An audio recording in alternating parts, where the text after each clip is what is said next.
Movie की शुरुआत में हमारी हीरोइन जियाजो को दिखाते हैं। जियाजो जब 12 साल की थी तब उसके डैड गुजर गए थे, इसीलिए ऐसी सिचुएशन में वो अपने बचपन के घर को सेल करके दूसरी जगह पर रहने जाती है और कुछ सालों बाद वो कहीं पर जॉब कर रही होती है और उसका एम यही होता है कि उसने जो घर को बेचा था यानी कि अपने डैड के घर को वो किसी तरह उसको वापस खरीद ले। लेकिन अब उसे जितनी सैलरी मिलती है वो उसके लिए खुद ही काम पड़ती है और उसको अपनी जॉब से खुशी भी नहीं है। अब एक लड़के मिंग को दिखाते हैं जो एक प्रॉपर्टी डिजाइनिंग का काम करता है और अपना बिजनेस स्टार्ट करना चाहता है। वो एक इन्वेस्टर को अपना प्लॉट डिजाइन दिखा रहा होता है, लेकिन वो इन्वेस्टर उसको इग्नोर करके वहाँ से निकल जाता है। फिर रात होती है और मिंग अपने घर में लौटता है और जियाजो भी अपने घर लौट रही होती है। लेकिन इसमें कॉमेडी की बात यह है कि मिंग और जियाजो दोनों एक ही अपार्टमेंट में यानी एक ही घर में रहते हैं। असल में बात यह है कि मिंग इस घर में साल 1999 में रहता है और जियाजो इस घर में साल 2018 में रहती है। अब आप लोग सोच रहे होंगे कि ये दोनों अलग अलग टाइमलाइन में एक ही घर में कैसे रह सकते हैं, ये सब हमें आगे पता चलेगा। अब देखते हैं कि यहाँ जियाजो नहा रही होती है और उस तरफ मिंग कुकिंग कर रहा होता है। वो बर्तन को सिंक में डालकर वॉश कर रहा होता है तो जियाजो को उसके बाद टब में कुछ मिलता है और मिंग को उसके सिंक में जियाजो की ड्रेस मिलती है। इसे देखकर दोनों को कुछ भी समझ नहीं आता और वे सोचते हैं कि अचानक उनके घर में ऐसा सब क्यों हो रहा है।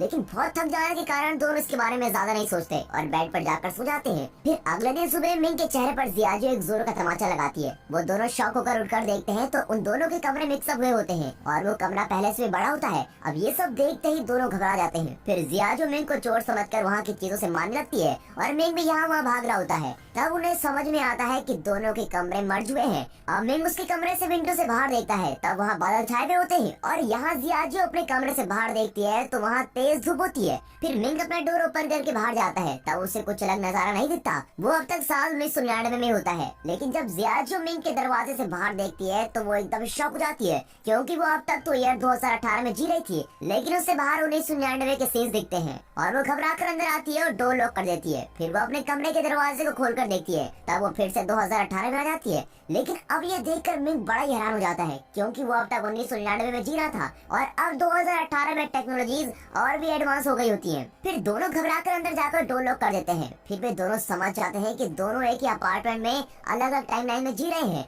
तब जियाजो मिंग के चेहरे पर एक और तमाचा लगाती है और मिंग उसे इसका रीजन पूछता है। तब वो कहती है कि ये सपना है, ये सच भी जानने के लिए मैंने तुम्हें तमाचा मारा। फिर मिंग कहता है कि इस तरह लड़ते रहने से कुछ नहीं होगा, क्यों ना हम इन दोनों दरवाजों को एक साथ ओपन करके देखें कि क्या होता है। फिर वे दोनों जाकर अपने साइड वाले डोर्स को एक साथ खोलने की कोशिश करते हैं, लेकिन उस समय उन दोनों के कमरे फिर से मर्ज होने लगते हैं। तब वे समझ जाते हैं कि दोनों भाग कर जा रही होती है। लेकिन वहाँ पहुँचते ही वो देखती है कि उसके डैड ऑलरेडी 10 साल के जियाजो के साथ खेल रहे हैं। अब ये देखकर जियाजो बड़ी इमोशनल हो जाती है और वो उनसे मिलने के लिए तेजी से उनके पास जाने लगती है और तभी अचानक उनके सराउंडिंग्स में एक अर्थक्वेक आता है और तेज हवा भी आने लगती है, जिसके कारण वो अपने डैड से मिल नहीं पाती। फिर वो गुस्सा होकर फिर से अपने अपार्टमेंट में लौट आती है। अब मिंग उसे कहता है कि जैसे मैं तुम्हें मेरी टाइमलाइन में लेकर गया, ठीक वैसे ही तुम मुझे भी अपनी टाइमलाइन में ले चलो। और तब जियाजो उसे एडवांस लैपटॉप देती है और उस लैपटॉप को देखकर मिंग बड़ा ही सरप्राइज जाता है, क्योंकि उसके टाइमलाइन में तो सिर्फ कंप्यूटर्स हुआ करते थे। तब वो खुद को फ्यूचर में देखने के लिए उस लैपटॉप में अपना नाम टाइप करके सर्च करता है। तब उसके सराउंडिंग्स में अर्थक्वेक आने लगती है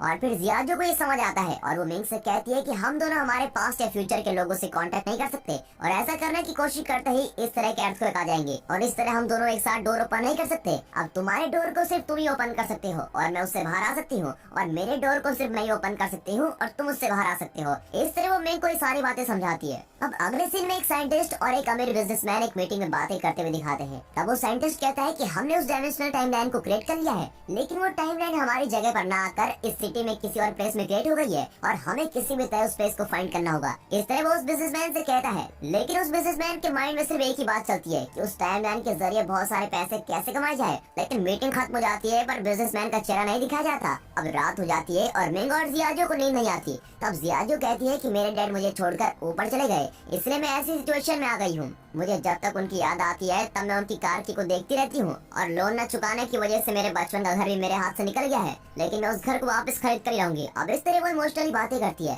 फिर सुबह हो जाती है और जियाजो और मिंग दोनों ही अपने टाइमलाइन में ऑफिस के लिए निकलते हैं। असल में जियाजो को एक अमीर आदमी के साथ शादी करनी होती है और इतना ही नहीं, उसकी एक कंडीशन भी होती है कि उससे शादी करने वाला आदमी अगर उसका घर वापस खरीद कर उसको देता है तो ही उससे शादी करेगी। और इसी कंडीशन के साथ वो कई लोगों को डेट भी करती है, लेकिन उसकी इस कंडीशन को कोई नहीं मानता और ऐसे ही चलते चलते उसे एक दिन अमीर आदमी मिलता है जो उसकी कंडीशन के लिए राजी हो जाता है, लेकिन वो जियाद से उम्र में काफी बड़ा लगता है और वो बात भी बड़ी अजीब तरीके से ही करता है। लेकिन वो अमीर होने की वजह से जियाद भी उससे शादी करने के लिए राजी हो जाती है। फिर वो कहता है कि कुछ ही समय में मैं तुम्हारे घर को खरीद लूंगा और फिर ऊपर से हम दोनों के नाम के नेम प्लेट्स को लगाना होगा, उसके लिए कुछ पैसे लगेंगे और ऐसे छोटे मोटे खर्चे के लिए मैं कैश कैरी नहीं करता, इसलिए अगर तुम्हारे पास कुछ पैसे हैं तो मुझे दे दो। और इसकी बातों में आकर जियाद भी उसको एटीएम से पैसे निकाल कर देती है। फिर वो कहता है कि मैं पानी की बोतल लेकर आता हूँ, लेकिन काफी देर हो जाती है और वापस नहीं लौटता। और तब जियाद को पता लगता है कि वो असल में एक चोर था और वो उसके पैसे भी लेकर चला गया। इससे जियाद बहुत ही अपसेट होती है और पुलिस आकर इन्वेस्टिगेट करने तक वो बैंक के बाहर ही बैठी रहती है।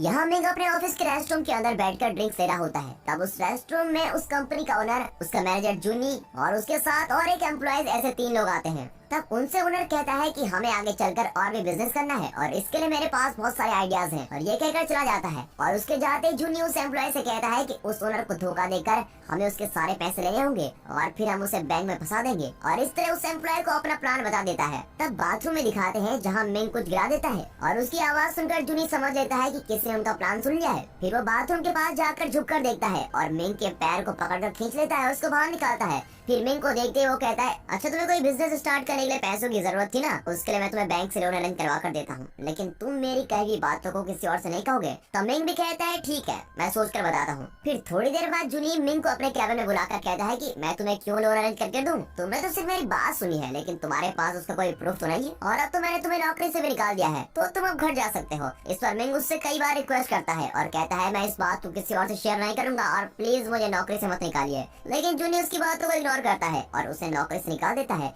यहाँ जियाद जो एक ज्वेलरी शॉप में काम कर रही होती है, तब वहाँ उसकी बचपन की बेस्ट फ्रेंड जियाओया आती है और कई सालों के बाद मिलने से वो काफी खुशी से बातें करते हैं। जियाओया ने एक अमीर आदमी से शादी की होती है और ये बात वो जियाजियो को बताती है। तब जियाजी भी उससे कहती है कि हाँ मेरे हस्बैंड भी बहुत अमीर है और वो हमेशा बिजी रहते हैं, और इस तरह वो उसे झूठ कह देती है। तब जियाओया उससे कहती है कि आज रात तुम अपने हस्बैंड को साथ लेकर आओ, हम डिनर साथ में करेंगे और मैं भी अपने हस्बैंड को साथ लेकर आऊंगी, और ये कहकर वहाँ से चली जाती है। और अब जियाजियो एक बड़ी प्रॉब्लम में फंस गई है। झूठ कहने के कारण उसे अब समझ नहीं आता कि वो इसे कैसे हैंडल करे। तब उसे एक आइडिया आता है। वो मिंग को अपना हस्बैंड होने की एक्टिंग करने को कहती है और वो एक कोट को रेंट पे ले लेती है और मिंग को उसको पहनने के लिए कहती है। फिर वो मिंग को इससे रेडी करती है जैसे वो बहुत ही अमीर बिजनेसमैन लगे। फिर वो जियाओया की कहीं भी जगह पर जाते हैं और वहाँ जियाजियो मिंग को अपना हस्बैंड कहकर इंट्रोड्यूस कराती है और कुछ देर तक सब कुछ नॉर्मल चल रहा होता है। फिर खाना खाते समय मिंग अपने खाने को जल्दी खाकर खत्म कर देता है और फिर वो अपना कोट उतारकर साइड में रखता है, और तब जियाओया और उसका हस्बैंड सिचेंग नोट करते हैं कि मिंग के कोट पर लिखा हुआ है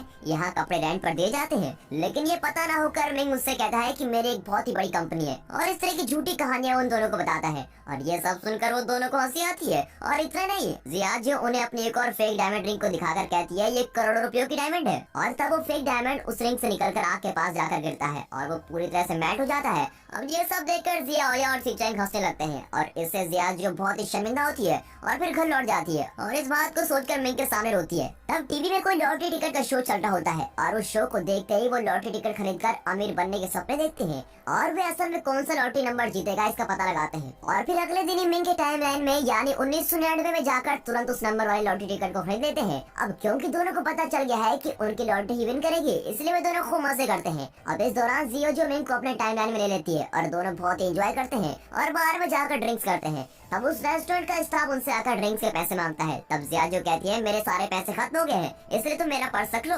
ये कोई नॉर्मल पर्स नहीं है बल्कि बहुत कीमती है, और कल मैं आकर तुम्हें पैसे देकर ये पर्स वापस ले लूंगी। अब अगले दिन सुबह होते ही दोनों उठकर लॉटरी टिकट के रिजल्ट को जानने के लिए बड़े क्यूरियस होते हैं और एज एक्सपेक्टेड उनकी लॉटरी टिकट ही विन करती है, लेकिन तब अचानक उनका लॉटरी टिकट में से नंबर गायब हो जाता है और दोनों बड़े उदास हो जाते हैं। फिर उन्हें समझ में आता है कि वो उनके फ्यूचर को चेंज नहीं कर सकते, और तब अगले दिन जियाजियो उस रेस्टोरेंट में जाकर अपना पर्स वापस मांगती है। तब वो स्टाफ मना कर देता है और कहता है कि पहले पैसे दो, लेकिन उसके पास तो पैसे होते नहीं और गुस्से में वो घर लौट रहे होते हैं। तभी उस समय एक बड़े एडवर्टाइजमेंट स्क्रीन पर मिंग को दिखाते हैं। असल में वो 2018 की टाइमलाइन में रहने वाला मिंग है और फ्यूचर में मिंग एक अमीर बिजनेसमैन बना होता है और अब वो मीडिया पर इंटरव्यू देने आया होता है। उसको देखकर मिंग शॉक हो जाता है और सोचता है कि मैं फ्यूचर में ऐसे कैसे बन गया हूँ। फिर दोनों जहाँ फ्यूचर मिंग इंटरव्यू दे रहा होता है उस जगह पर पहुँच जाते हैं। वहाँ जाकर जब मिंग फ्यूचर मिंग के पास जाने की कोशिश करता है तब वहाँ फिर से अर्थक्वेक आता है और फिर वो प्रोग्राम भी कैंसिल हो जाता है। तब फ्यूचर मिंग को ऐसा लगता है कि वो इसके पहले जियाजियो से मिला है। इस तरह जियाजियो से जुड़ी हुई बातें उसे याद आती है और यहाँ मिंग स्लिप होकर नीचे गिरता है और उसके हाथ पर चोट आती है। होती है, तब फ्यूचर मिंग के हाथ पर भी वही चोट आती है और इससे ये पता चलता है कि मिंग जो भी करता है वो उस फ्यूचर मिंग को भी अफेक्ट करेगा। और पहले की मीटिंग सीन में जिस बिजनेसमैन को दिखाया गया था वो कोई और नहीं बल्कि फ्यूचर मिंग ही है और उसके साथ जो साइंटिस्ट बातें कर रहा था वो जुनी है, जिसने 1999 में मिंग को नौकरी से निकाल दिया था। अब जुनी फ्यूचर मिंग से कहता है कि 1999 का मिंग अपने टाइमलाइन में न होकर जियाजू के टाइमलाइन में आ रहा है और इसीलिए आपको ऐसी मेमोरीज भी आती रहेंगी और ये सब बात यहाँ पर भारी पड़ सकती है। यहाँ अगले दिन मिंग अपने ऑफिस में जाकर जुनी से मिलता है और कहता है आप क्या मुझे नौकरी से निकालेंगे, लीजिए मैं खुद ही नौकरी छोड़ रहा हूँ और ये कहकर रेजिग्नेशन लेटर देकर चला जाता है। और यहाँ फ्यूचर मिंग जियाजू की ज्वेलरी शॉप में आकर उसे डेटिंग पर अपने कार में लेके जाता है, लेकिन वो जितनी खुश उस 1999 वाले मिंग के साथ थी उतनी खुशी उसे फ्यूचर मिंग के साथ रहने पर नहीं मिलती। अब फ्यूचर मिंग उसे कॉस्टली रेस्टोरेंट में लेकर जाता है, लेकिन फिर भी जियाजू कुछ मिस कर रही होती है। डिनर करते समय फ्यूचर मिंग उससे कहता है कि मुझे पता है कि तुम 1999 वाले मिंग के साथ रह रही हो, लेकिन अब तुम मेरे पास्ट के साथ मत रहो क्योंकि इससे मेरा फ्यूचर अफेक्ट हो सकता है। मैं किसी गोल के साथ आगे बढ़ रहा हूँ लेकिन उसमें तुम्हारी वजह से कोई प्रॉब्लम आ सकती है और तुम्हारे बचपन के घर को मैं तुमको वापस खरीद कर दे दूंगा, लेकिन उसके बदले में तुम्हें 1999 वाले मिंग को छोड़कर उससे दूर जाना होगा। अब ये सुनकर और कोई रास्ता न होने पर जियाजो भी इसके लिए एग्री करती है, लेकिन वो उस घर के लिए नहीं बल्कि उसकी वजह से मिंग के फ्यूचर में कोई प्रॉब्लम्स ना हो ये सोच कर हाँ कर देती है। फिर जियाजो घर आते ही मिंग से कहती है कि मुझे और कोई जगह पर अच्छी नौकरी मिल चुकी है इसलिए मैं यहाँ से जा रही हूँ। और अगले दिन सुबह होते ही वो अपना सारा सामान लेकर उस अपार्टमेंट से बाहर निकलती है और मिंग को छोड़कर जाने के बारे में सोचकर रोने लगती है, लेकिन जियाजो ने अपने टाइमलाइन में जाते समय उसके डोर को लॉक नहीं किया होता है और वो जरा सा ओपन रह जाता है और इसे मिंग भी नोट करता है और अब मिंग जियाजो की हेल्प के बिना ही उस टाइमलाइन में इजीली जा सकता है। अब मिंग के टाइमलाइन में उसका मैनेजर जूनी उस कंपनी के ओनर पर अटैक करता है और इससे ओनर बेहोश हो जाता है। फिर जूनी घबराकर उसे ड्रिंक्स पिलाने लगता है। असल में उसका प्लान ये होता है कि उसे ड्रिंक्स पिलाकर नशे में उसको मारना होगा ताकि लोग समझेंगे कि वो एक एक्सीडेंट से मरा है। अब जियाजो के टाइमलाइन को दिखाते हैं और वो काफी सालों बाद अपने बचपन के घर में लौटी है। तब जियाजो ने जिस पर्स को एक रेस्टोरेंट के स्टाफ को दिया था वो पर्स फ्यूचर मिंग लाकर उसको देता है और तब जियाजो नोट करती है कि मिंग के कोट पर रेंट वाले शॉप का स्टिकर लगा होता है और ये देखते ही वो समझ लेती है कि वो फ्यूचर मिंग नहीं बल्कि 1999 वाला मिंग है और फिर वो दोनों किस करने लगते हैं और जियाजो उससे कहती है कि हमारा सेपरेट होना ही तुम्हारे फ्यूचर के लिए अच्छा होगा, इसे आगे से तुम कभी मुझसे मिलने की बात मत करना और उसको ऐसा कहकर भेज देती है। फिर दोनों ही रोने लगते हैं और मिंग सैड होकर अपने अपार्टमेंट में लौटता है और तब उसे जूनी कॉल करके अर्जेंटली एक ब्रिज पर पहुंचने के लिए कहता है। मिंग को कुछ समझ में नहीं आता कि नौकरी छोड़ देने के बाद भी जूनी उसको क्यों बुला रहा है। असल में जूनी ने मिंग को इसलिए बुलाया होता है क्योंकि उसे ओनर को मारने के लिए उसकी हेल्प की जरूरत थी। वो उसे कहता है कि हम इसे अब मार देंगे लेकिन ये एक एक्सीडेंट लगना चाहिए, लेकिन मिंग को ऐसा नहीं करना होता है और वो जूनी को लाख समझाता है कि ऐसा मत करो, ऐसा करना गलत है, लेकिन जूनी उसकी बातों को इग्नोर कर देता है। और तब मिंग कुछ बातें रियलाइज करता है कि 1999 में फ्यूचर मिंग और जूनी ने मिलकर उस ओनर को मार दिया था और इसी वजह से मिंग को मैनेजर की पोस्ट मिली थी और इस तरह से वो इतना अमीर बन गया था। ये सारी बातें मिंग समझ लेता है और तब मिंग उस कार की कीचेन को नोटिस करता है और ये वही चेन है जिसे देखकर जियाजो अपने डैड को याद करती है, यानी वो ओनर ही जियाजो के डैड है। अब ये समझते ही मिंग सोचता है कि मैंने जो मिस्टेक की थी उसे मैं ही ठीक करूंगा। फिर वो जाकर जूनी को रोकता है और उस ओनर को बचा लेता है और ऐसा करने पर फ्यूचर मिंग गायब हो जाता है और जियाजो को अपने डैड वापस मिल जाते हैं और वो फिर से बचपन से अपने डैड के साथ टाइम स्पेंड करने लगती है। अब टाइम पास में जाने से वहाँ सब कुछ बदलने लगता है और मिंग भी सभी को बदलते हुए देखता है और वो तब जियाजो से मिलने के लिए उस अपार्टमेंट की तरफ भागता है और दोनों एक दूसरे से मिलने के लिए भाग कर आते हैं और फिर दोनों एक ही जगह पर मिलते हैं। तब जियाजो धीरे धीरे गायब होने लगती है। तब मिंग उसे कहता है कि अब कुछ देर में तुम गायब हो जाओगी और अब तुम तुम्हारे पास में आ गई हो और अब तुम उम्र में मुझसे 7 साल छोटी भी हो। तुम मुझे नहीं जानती लेकिन मैं तुम्हें अच्छी तरह से जानता हूँ, मैं तुम्हारा साथ नहीं छोड़ूंगा और मैं तुमसे मिलने जरूर आऊंगा। ऐसा कहते रहने पर जियाजो गायब हो जाती है। अब 8 साल बाद दिखाते हैं कि अपने पसंद की कोई म्यूजिक सुनकर जियाजो उस म्यूजिक की तरफ चलकर आ रही होती है और वहाँ आते समय मिंग उसको देख लेता है और मिंग उसके पास आने लगता है। तब पास आते ही जियाजो उसे किक करती है और गुस्से में पूछती है कि क्या तुम चोर हो, इस तरह मेरे पास क्यों आ रहे हो। और इससे मिंग सोचने लगता है क्या अभी हमें इस प्यार को लड़ाई से शुरू करना पड़ेगा। और दोस्तों इसी के साथ ये मूवी यहाँ पर खत्म होती है। दोस्तों ये मूवी आपको कैसी लगी हमें कमेंट करके जरूर बताइएगा और अगर वीडियो पसंद आ गई हो तो वीडियो को एक लाइक और चैनल को सब्सक्राइब अभी कर दें। And finally